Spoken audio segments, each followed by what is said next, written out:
Good day everyone, my name is Kimberly Bianca Pigmadayag and we are the Group 4 in Environmental Management subject. So, we are the reporter for today's video. And I want you to sit back, relax, and enjoy watching this video as we further discuss the assigned topic for us. First is the ocean and fisheries. Second, world fisheries. Third, impact of exploitation of oceans. And the fourth one is management of the harvesting of marine species. So, the group 4 are consist of 6 members. We have here Lingaw Lingaw, Madayag, Mantalaba, Marcas, Obilidhon, and Umboy. So without further ado, let's start. The first topic is ocean and fisheries. It will be discussed by none other than yours truly.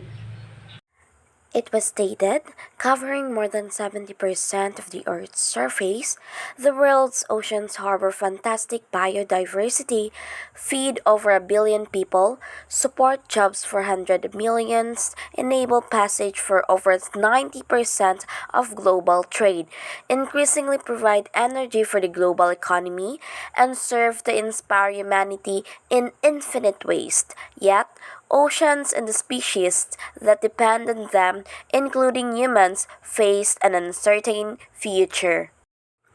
So, wondering what is fishery? Fishery is an area with an associated fish or aquatic population which is harvested for its commercial value. Fisheries can be wild or farmed. Most of the world's wild fisheries are in the ocean. It was stated that oceans occupy 71% of the Earth's surface. Did you know that? The Pacific Ocean is the largest of the world's oceans, extending from the Arctic in the north to the Antarctica in the south.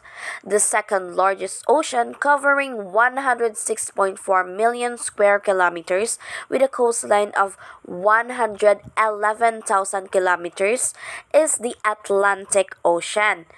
The third largest ocean, covering 73,556,000 square kilometers, or about 20% of the water on the Earth's surface, is the Indian Ocean. The second topic is world fisheries. The reporter assigned are Lingaw Lingaw and Marquez.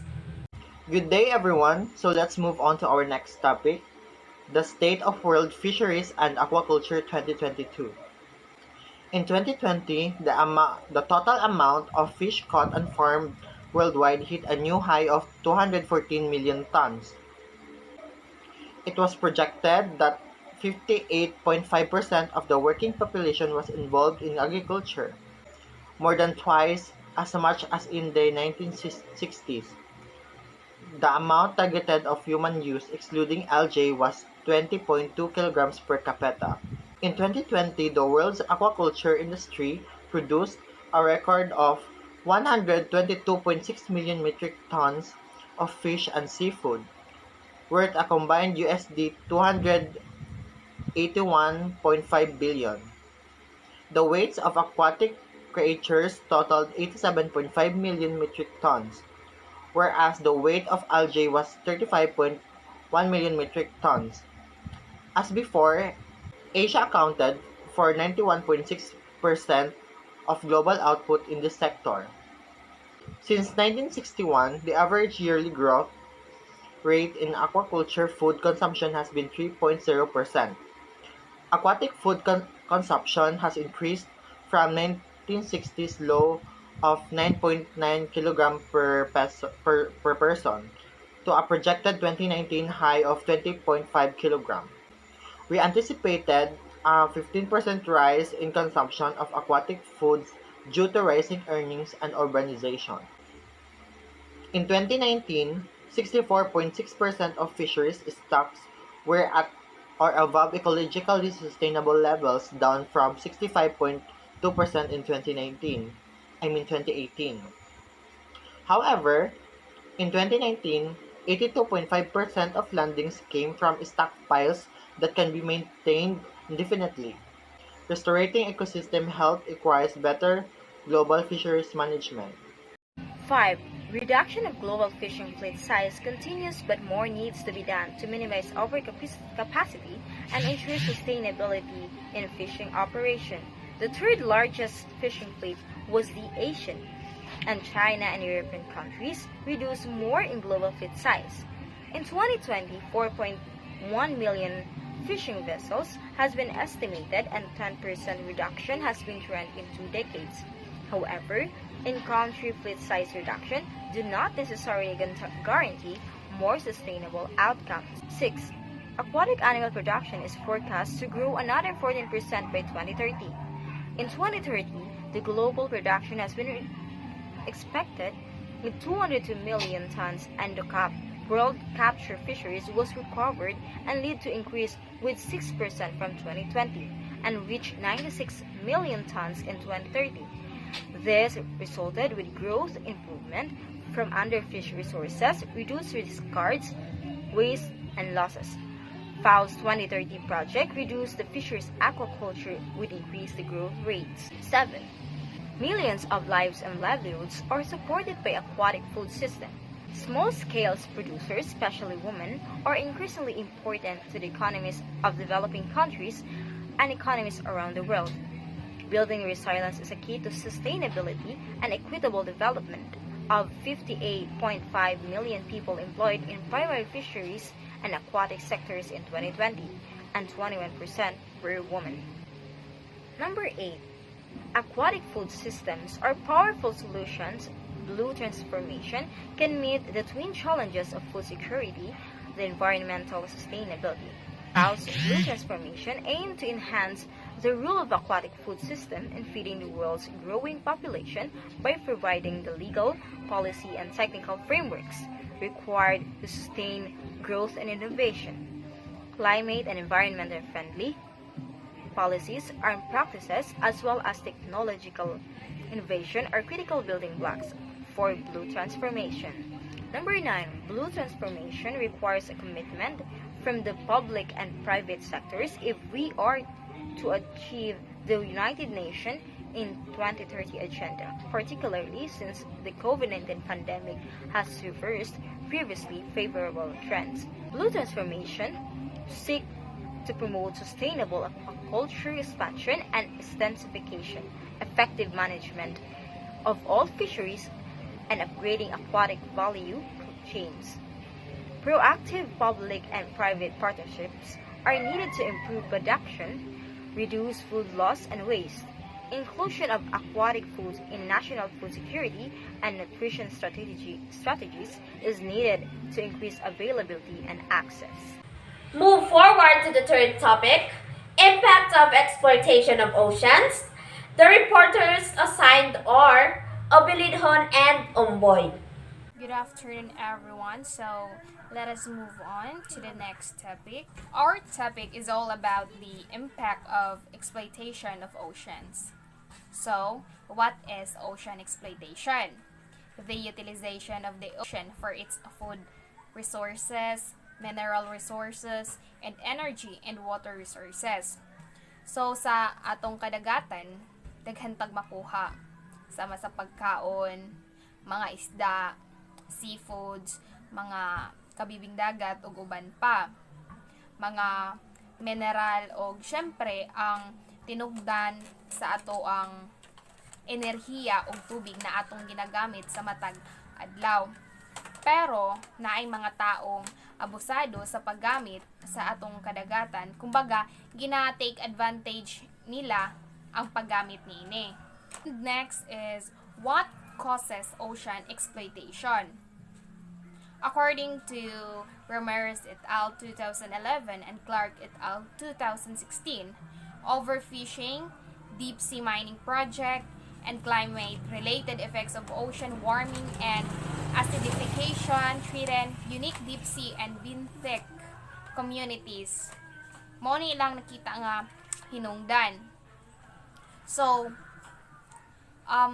nagkadugay ang population sa tibuok kalibutan is nagkataas, perming gataas So, ang overpopulation is maoy hinungdan tungod na ay mga tao na sa dagat lang gasalig, sa dagat lang ang dagat lang ilang gi saligan nga kuhaan sa ilahang pagkaon sa matag adlaw.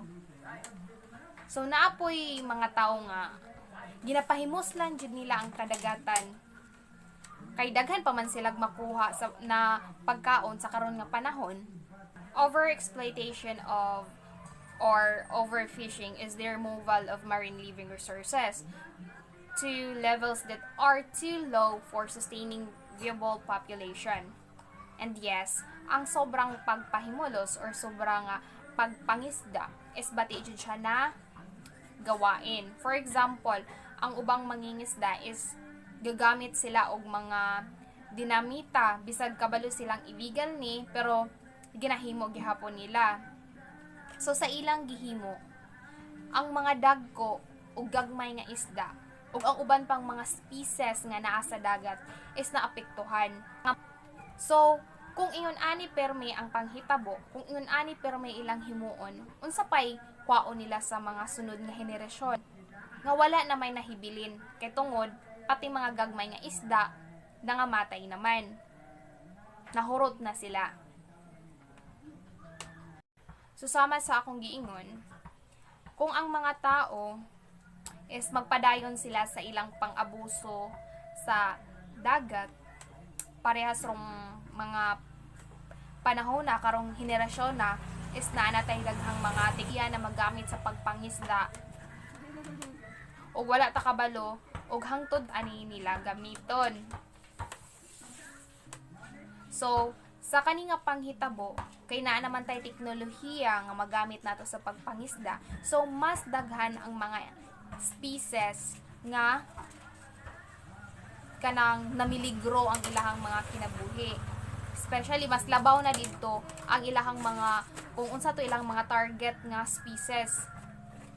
Ang sagaran jud ana nila is isda jud. So mas nanganib ang kinabuhi sa mga isda. Next is overexploitation effects. All fishing activities, if not conducted in a sustainable, non-destructive manner, can lead to overexploitation of marine living resources. So, all tanang fishing activities, overexploitation, nadjud siya dako kayo nga epekto sa dagat, sa mga endangered species.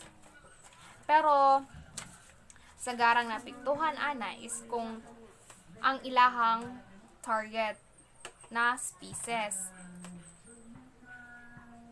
The next is fishing effects result from direct effect or from indirect effects. The direct effects are related to target species and bycatch species. Then the next reporter will be continued to discuss the topic. Hello everyone, I am Jocelyn M. Oblidon. So today I discuss direct and indirect effect.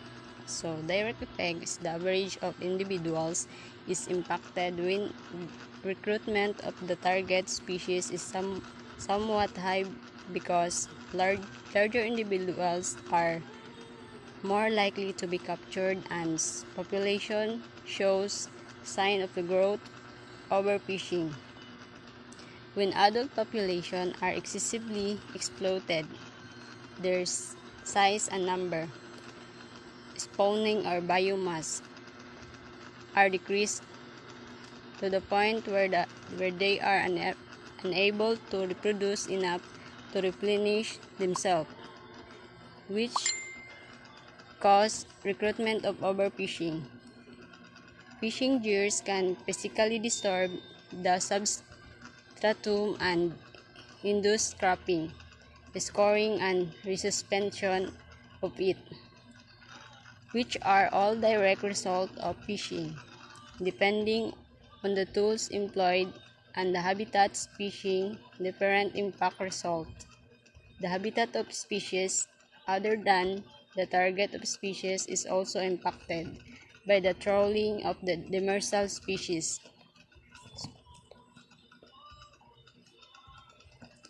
So, moto ang indirect effect.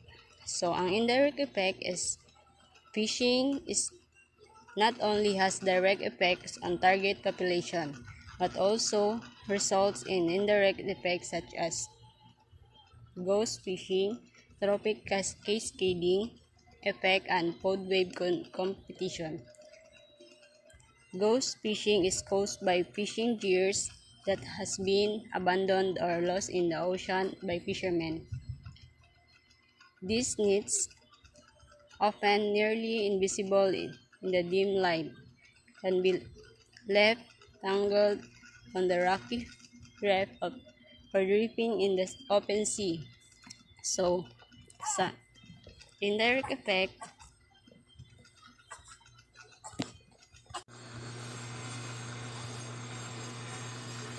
ang ghost fishing is muna siya ang mga isda na makawala sa ocean, na makagusot ang mga net, for example, dolphin, sea turtles, sharks, and other creatures.